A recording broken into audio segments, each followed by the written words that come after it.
De la dictadura a la democracia, un sistema conceptual para la liberación. Por Jane Sharp. Traducción al español por Caridad Inda. La institución Albert Einstein. Voz Oxley.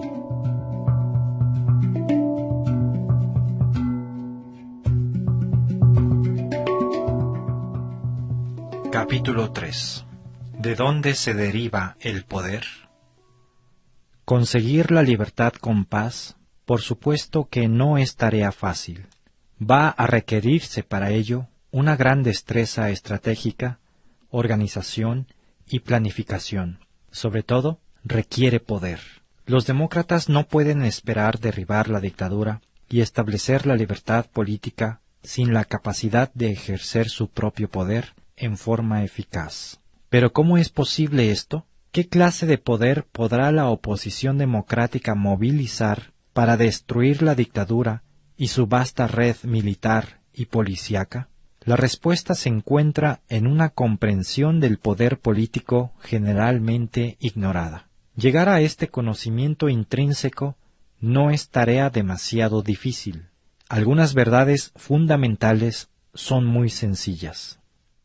La fábula del amo de los monos. Una parábola china del siglo XIV, atribuida a Liu Ji, por ejemplo, destaca muy bien esta interpretación descuidada acerca del poder político. En el estado feudal de Chu, un viejo vivía de tener monos a su servicio. Las gentes lo llamaban Yu Gong, el amo de los monos. Todas las mañanas el viejo reunía a todos los monos en su patio y ordenaba al más viejo que condujera a los demás a la montaña a recoger fruta de los árboles y matas. La regla era que cada mono tenía que darle al viejo la 10ª parte de lo que recogiera. Los que no lo hacían eran brutalmente azotados. Todos los monos sufrían amargamente, pero no se atrevían a protestar. Un día, un monito les preguntó a los otros, ¿fue el viejo quien sembró los árboles y las matas? Los otros le respondieron, no, brotaron solos. El monito les dirigió otra pregunta, ¿no podemos nosotros coger la fruta sin permiso del viejo? Los otros replicaron, sí, todos podemos hacerlo. El monito siguió, entonces, ¿por qué tenemos que depender del viejo? ¿Por qué tenemos que servirlo? Antes que el monito hubiera terminado su discurso, todos los monos de pronto se sintieron iluminados y despertaron. Esa misma noche, al observar que el viejo se había quedado dormido, los monos rompieron las barreras del vallado donde se hallaban encerrados y destruyeron el recinto por completo. También se apropiaron de cuanta fruta el viejo tenía guardada y se la llevaron al bosque y nunca más volvieron.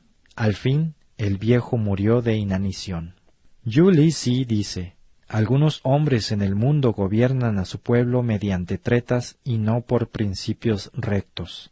¿No son estos iguales al amo de los monos? La gente no se ha dado cuenta de su embrutecimiento. Apenas se les ilumine el conocimiento, las tretas dejarán de funcionar. Los recursos que necesita el poder político. El principio es sencillo. Los dictadores requieren la ayuda de los gobernados, sin la cual no pueden ni disponer de las fuentes de poder ni conservarlas. Entre las fuentes del poder político se encuentran las siguientes. La autoridad, la creencia entre la gente de que el régimen es legítimo y que tiene el deber moral de obedecerlo. Los recursos humanos, la cantidad e importancia de las personas y grupos que obedecen a los gobernantes, cooperan con ellos o los apoyan. El conocimiento y las destrezas, los que el régimen necesita para llevar a cabo acciones específicas y que les son suministrados por las personas y grupos que cooperan con él. Los factores intangibles, los factores psicológicos e ideológicos que pueden mover a la gente a obedecer y a apoyar a los gobernantes. Los recursos materiales. ¿Hasta qué punto controlan los gobernantes la propiedad o tienen acceso a ella? los recursos naturales, el sistema económico y los medios de comunicación y transporte. Y las sanciones, castigos con los que se amenaza o que se aplican a los desobedientes o a los que no colaboran, para asegurar su sumisión y cooperación, necesarias ambas para que exista el régimen y para que ponga en práctica sus políticas. Todas estas fuentes, sin embargo, dependen de la aceptación del régimen, del sometimiento y obediencia de la población al mismo y de la cooperación que le brindan innumerables personas y muchas de las instituciones de la sociedad. Estas fuentes no están garantizadas. Una plena cooperación, obediencia y apoyo harán más asequibles los recursos que el poder necesita y, en consecuencia, fortalecerán la capacidad de obrar de cualquier gobierno.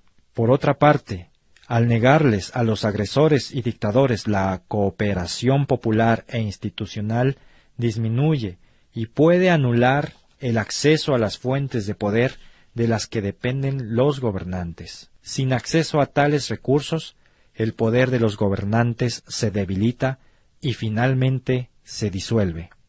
Naturalmente, los dictadores son sensibles a las acciones o ideas que amenazan su capacidad de obrar como les dé la gana. Por lo tanto, ellos están dispuestos a amenazar y castigar a quienes los desobedezcan, les hagan huelgas o dejen de cooperar con ellos. No obstante, aquí no acaba el cuento. Ni la represión, ni cuantas brutalidades se cometan, siempre resultan en la recuperación del grado de sumisión y cooperación que el régimen necesita para funcionar. Si, a pesar de la represión, se pueden restringir o recortar durante un tiempo suficiente los recursos de los que depende el poder, los resultados pueden ser la incertidumbre y la confusión dentro de la dictadura. Es probable que sobrevenga entonces un notable debilitamiento de su poder.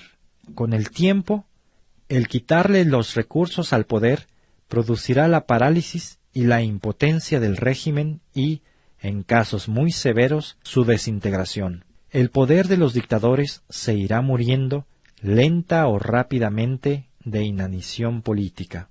Por lo tanto, el grado de libertad o tiranía que existe bajo cualquier gobierno es, en gran medida, un reflejo de la relativa determinación de los súbditos de ser libres y de la voluntad y capacidad de éstos de ofrecer resistencia a los esfuerzos que el gobierno haga por esclavizarlos.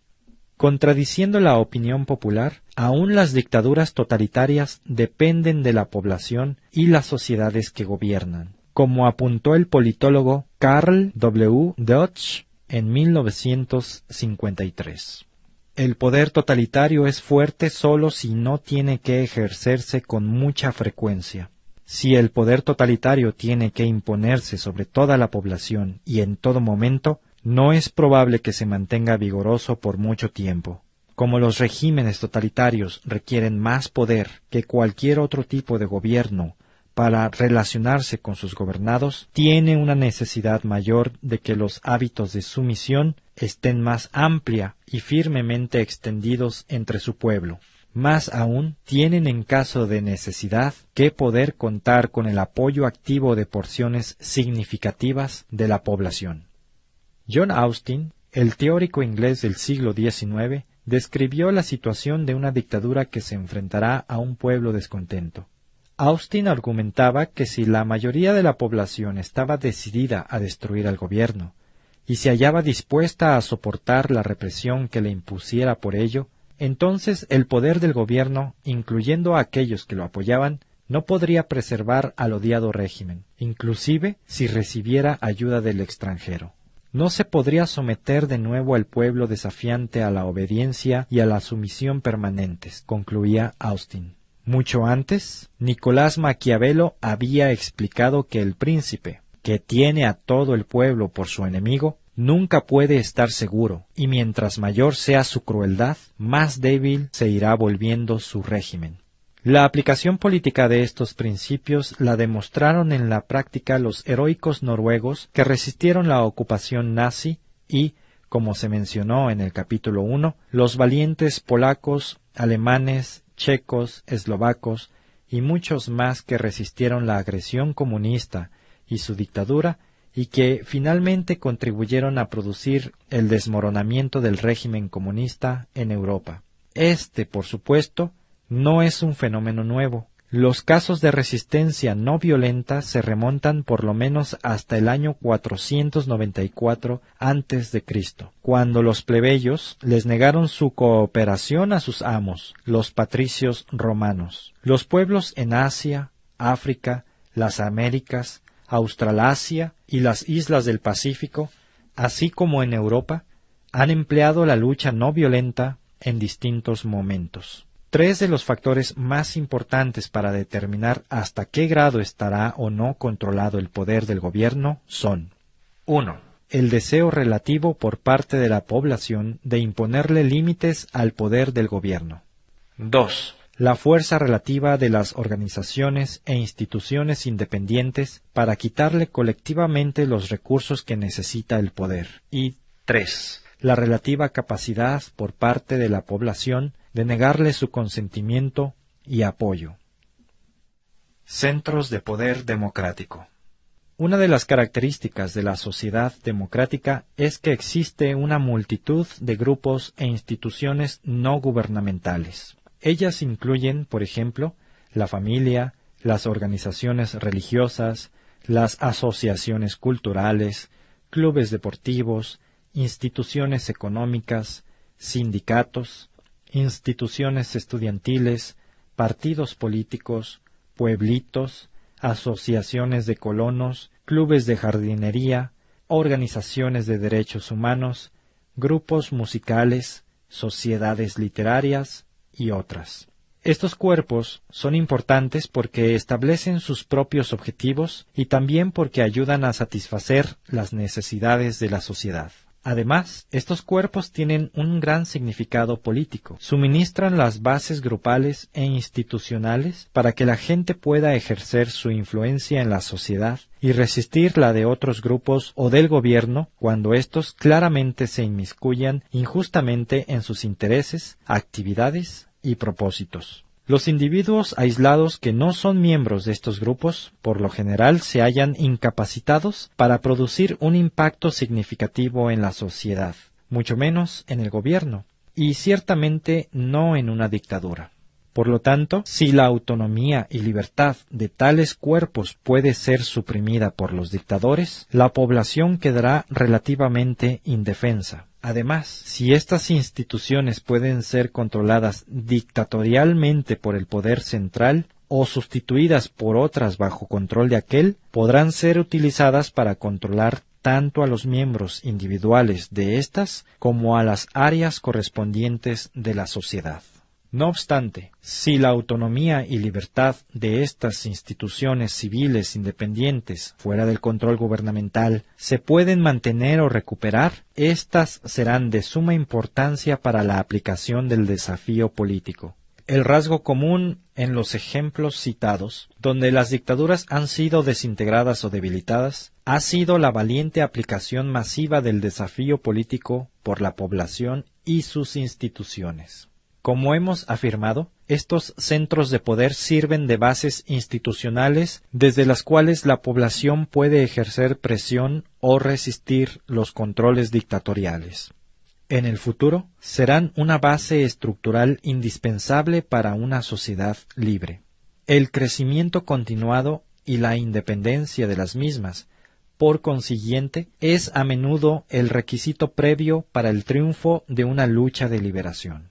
Si la dictadura ha tenido éxito en destruir o controlar los cuerpos independientes de la sociedad, será importante para los que ofrezcan resistencia crear nuevos grupos sociales e instituciones independientes o tratar de recuperar el control de los cuerpos sociales supervivientes o de los parcialmente controlados.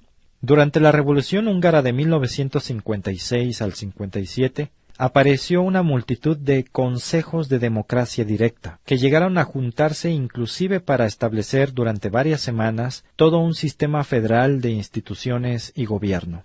En Polonia, durante las postrimerías de 1980, Los trabajadores mantuvieron sindicatos ilegales de solidaridad y, en algunos casos, tomaron el control de los sindicatos oficiales dominados por los comunistas. Algunos de estos procesos institucionales pueden tener consecuencias políticas muy importantes. Por supuesto, nada de esto significa que sea fácil debilitar o destruir una dictadura, ni que cualquier intento de hacerlo tendrá éxito. Desde luego, no quiere decir que la lucha estará libre de víctimas, porque los que todavía estén sirviendo a la dictadura van a contraatacar en un esfuerzo por obligar a la población a regresar a la cooperación y la obediencia. Sin embargo, esta nueva percepción del poder significa que la desintegración deliberada de una dictadura sí es posible. Las dictaduras, en particular, tienen características específicas que las hacen vulnerables al desafío político diestramente implementado. Examinemos con más detalle estas características. De la dictadura a la democracia, un sistema conceptual para la liberación.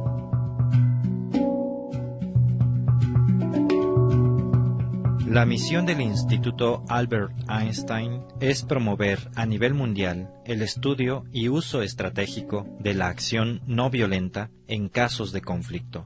La institución se compromete a defender libertades e instituciones democráticas, oponerse a la opresión, las dictaduras y el genocidio, y reducir la dependencia en la violencia como herramienta política. Para lograr estos fines, se procederá de tres maneras: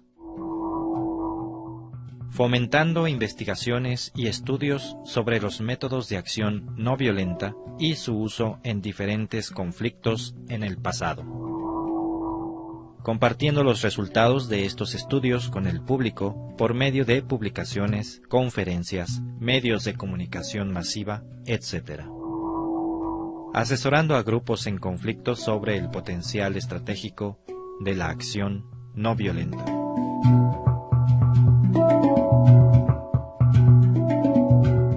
De la dictadura a la democracia, un sistema conceptual para la liberación.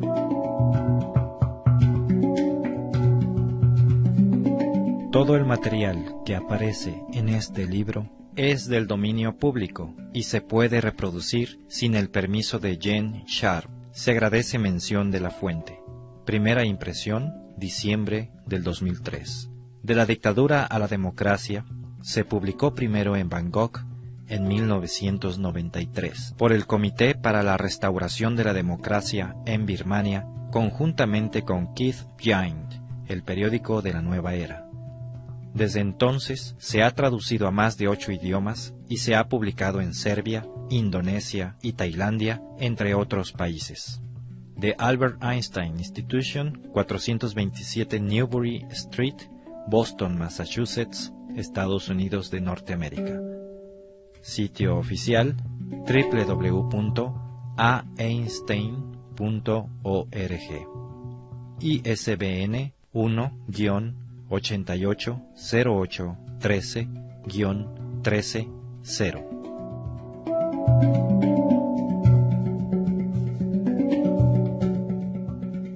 Los tracks musicales utilizados en este audiolibro fueron tomados del sitio www.freemusicarchive.org.